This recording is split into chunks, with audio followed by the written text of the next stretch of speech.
What's up, you guys? It's me from Team Tech here, back again, another video for you guys. And today we have, what is it? Truly silent, tailored for you. That is a quote from Sony's new live stream that's coming June 9th. And what is to be announced? Who knows? But after all the leaks and rumors, it just might be the Sony WF-1000XM4, a long-awaited, long-anticipated continuation from the Sony WF-1000XM3s, which were phenomenal headphones. They sounded great, had really good noise canceling, but when it comes to working out and them staying in your ear, well, it didn't do too hot.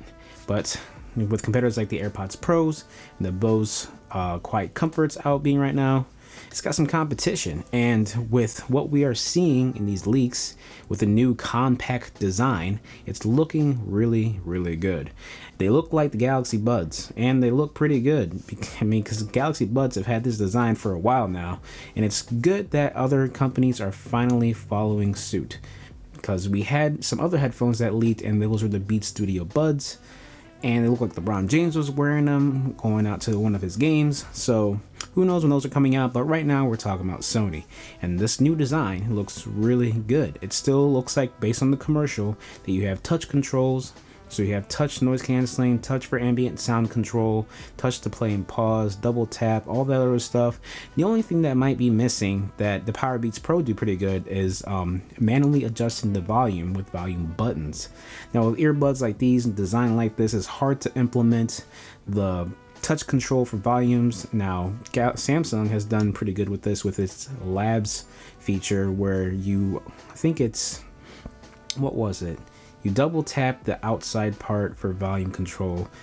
Correct me in the comments, but it was in the Labs settings, and you had a feature where you could control the volumes by double tapping the very outer part of the headphone. So leave a comment down below if you know what I'm talking about and you know what I'm referring to. Design is looking pretty good. And with that in mind, we have noise canceling is back, obviously, with a new integrated V1 processor chip. Now what that means is you're going to have better noise canceling, I'd imagine, better sound quality, hi-fi, which is high fidelity audio, which is pretty good, being that these are going to be pretty expensive, and we'll get into that. And you have DSEE Extreme, which pretty much upscales your low quality audio to high-res audio, which is phenomenal. You have adaptive sound control, which is a feature we've seen from previous headphones, where the noise canceling ambient sound adjusts when you're standing, sitting, walking, running. It adjusts accordingly to your environment, which is pretty damn cool. But I don't really use this feature because most of the time I want noise canceling on all the time when I'm running, working out, and all that stuff. So it'd be nice to have some kind of other control where maybe if you were speaking, your music would just cut out and you can have a conversation, and then once you're done, the music will kick back on. Now if you go to the settings, because this is offered on the W1000XM4s, the over-ear headphones, you go into settings, you can adjust the time elapsed of when you want your music to come back in after you're done having that conversation, which is pretty good. But if you're one of those people who love, like me, to sing along with your music, you're gonna get annoyed, because once it sees you're talking or singing, it will cut the music out, drown it out, and allow all the ambient sound to come in. So bear that in mind when it comes to that feature. I have bone conducting sensors in here, and microphones that have beamforming technology for supreme better audio and microphone feedback and quality. So basically what that means is it uses your jaw to recognize when you're talking, and it uses the vibrations and all that to improve microphone quality, and you should have better call quality when talking to other people via Skype, who does that anymore, via Zoom, whether it's FaceTime, whatever video call you're doing, or any calls in general.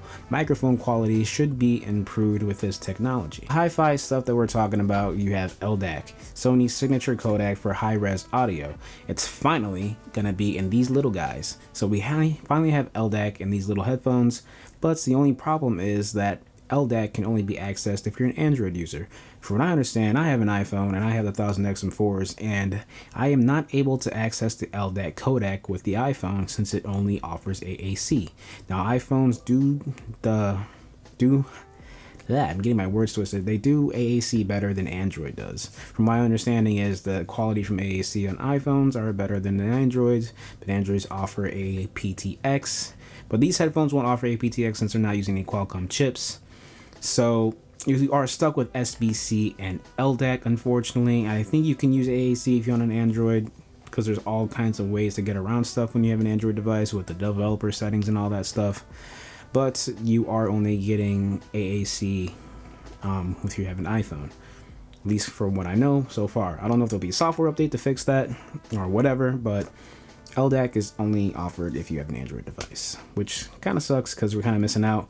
But from my experience, when I did have one, the difference between LDAC, AAC, and all that other stuff, I barely recognize it. I mean, maybe I don't have musicians' ears, but I could barely tell a difference in audio quality when switching from LDAC to AAC and SBC. SBC is a little more you can tell, but between AAC and LDAC, I really couldn't tell the difference in sound quality based off the codec.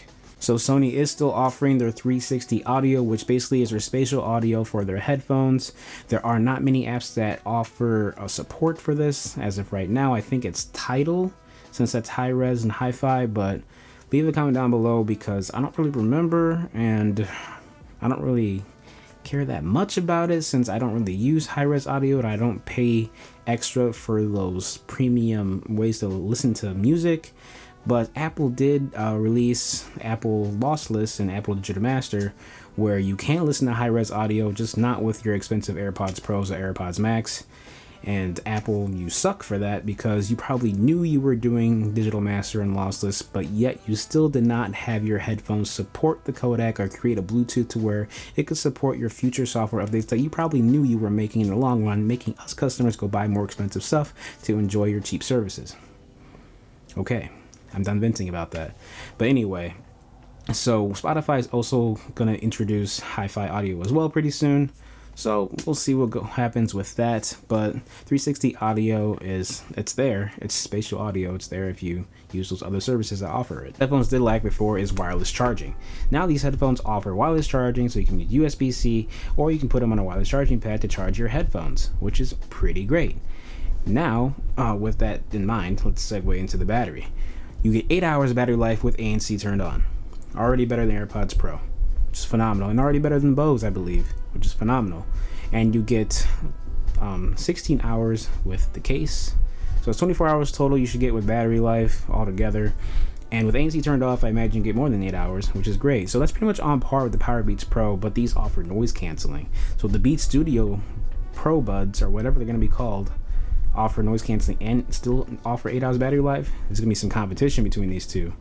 So speaking of competition, let's talk about the prices. These prices on this, I think, from what I read online, it's about to be $280, I believe, from what I read online. I'll try to find that source and put it on top of this video. If I don't find it, take that with a grain of salt, but $280 looks to be the price that's coming out for these headphones.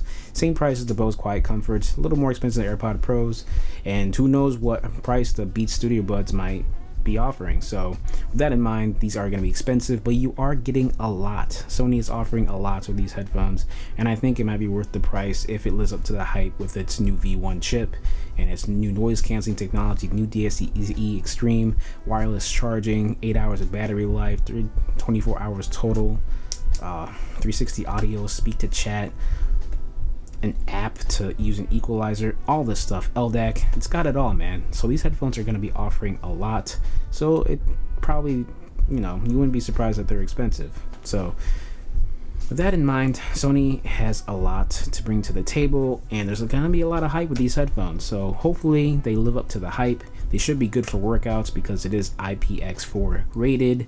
The way it's designed, it looks like it would stay in your ear a lot better than the last year's model, since they have more of that look of the Galaxy Buds Pro and Galaxy Buds Plus, and those never fell out of my ears when I had those. So we'll see. We will see next week, in the next 2 weeks, what's going to go on with these headphones.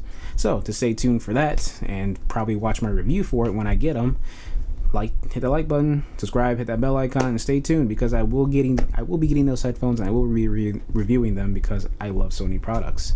So that is it. That's the video. So if you enjoyed it, please hit that like button again. I hate ranting on about it, but it really helps the channel grow. And take care and wait till the next one. Peace.